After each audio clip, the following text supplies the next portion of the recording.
আসসালামু আলাইকুম। কেমন আছেন আপনারা সবাই? আশা করি ভালো আছেন। আল্লাহর রহমতে আমিও ভালো আছি।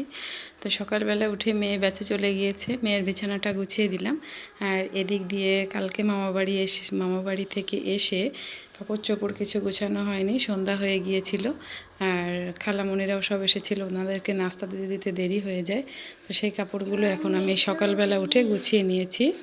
জি বাবা। ইয়েস পাপা। No, Papa. No, Papa. হা হা হা। আমার ছেলে নতুন কবিতা শিখেছে।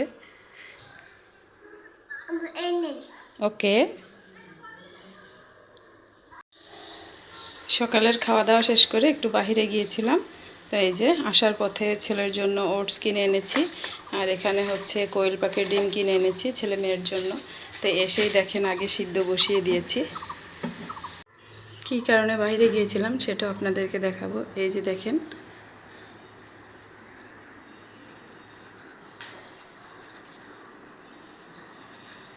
ঘরের আগামাথা হচ্ছে রড রাখা আছে সাঁকোর মতো করে।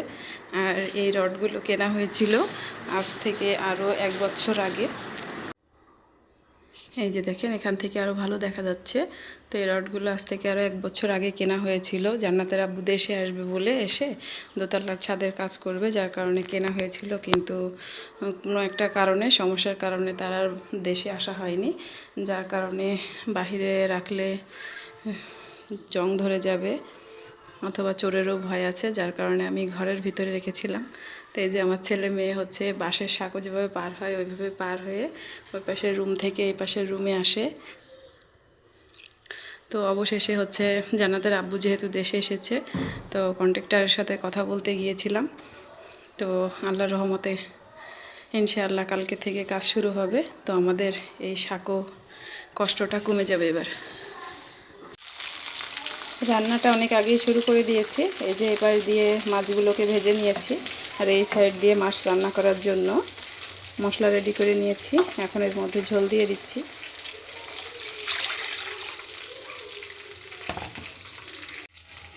ঝোল দেওয়া হয়ে গিয়েছে, কিন্তু মনে নেই যে বাবুদের জন্য এর ভিতরে আলু দেব।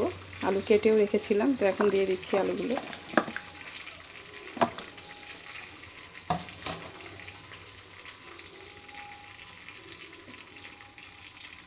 টমেটো যেহেতু আগে দিয়ে দিয়েছি, গলতে একটু দেরি হবে আলুটা। মাছ ভাজিটা নামিয়ে নিয়ে যে মাছের পেটে অল্প একটু ডিম ছিল সেগুলোকে লবণ, হলুদ আর পেঁয়াজ দিয়ে ভেজে নিচ্ছি। কাঁচামরিচ দেইনি, যেহেতু আমার ছেলে একটু ডিম ভাজি পছন্দ করে।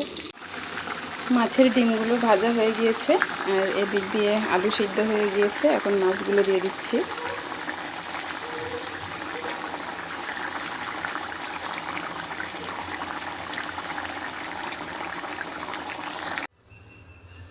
মাছের তরকারিটা রান্না করা শেষ হয়ে গিয়েছে, আর এদিক দিয়ে মাছের ডিমটা নামিয়ে নিয়ে যে ভেন্ডিগুলো ভেজে নিয়েছি। তরকারিগুলো রান্না করে নামিয়ে নিলাম, আর এদিক দিয়ে এই যে গরম গরম ধোয়া ওঠা ভাত রেডি হয়ে গিয়েছে। আজকে ভাত রান্না করতে করতে বিদ্যুৎ গিয়েছে 2 বার। তো অবশেষে ভাতটা হলো। এখন আমার কাজ হচ্ছে চুলাটা মেজে পরিষ্কার করা, আর ওই পাশে সিঙ্কের ভিতরে কিছু থালাবাটি আছে, ওগুলো ধুয়ে পরিষ্কার করে নেব। জিনিস আপনাদেরকে দেখানো হয়নি, সেটা হচ্ছে এই যে আজকে তরকারি দিয়ে গেছে, সজনে ডাঁটা দিয়ে ডাল দিয়ে রান্না করেছে। আর এই পাশে এই যে ডিম দিয়ে টমেটো ভাজি। সিঙ্কের থালাবাটিগুলো ধুয়ে দিয়ে এই যে এদিক দিয়ে চুলাটাও মেজে সুন্দর করে পরিষ্কার করে নিয়েছি, আর রান্নাঘরটাও সুন্দর করে মুছে দিয়েছি। তো এখন আর রান্নাঘরে কোনো কাজ নেই। এখন আমার প্রথম কাজ হচ্ছে ছেলেকে খাবার খাইয়ে ঘুম পাড়িয়ে দেওয়া, তারপর আমরা খাওয়া দাওয়া করব। ছেলেকে খাইয়ে ঘুম পাড়িয়ে দিয়ে এই যে জোহরের নামাজ শেষ করে জান্নাতের আব্বুর জন্য 1 প্লেট শসা কেটে নিয়েছি। উনি ভাত খায় কম, সালাদ খায় বেশি। এই যে আমার মেয়ে ভাত বেড়ে রেডি করে ফেলেছে। প্রতিদিনের মতো খেতে বসে গিয়েছি আমরা।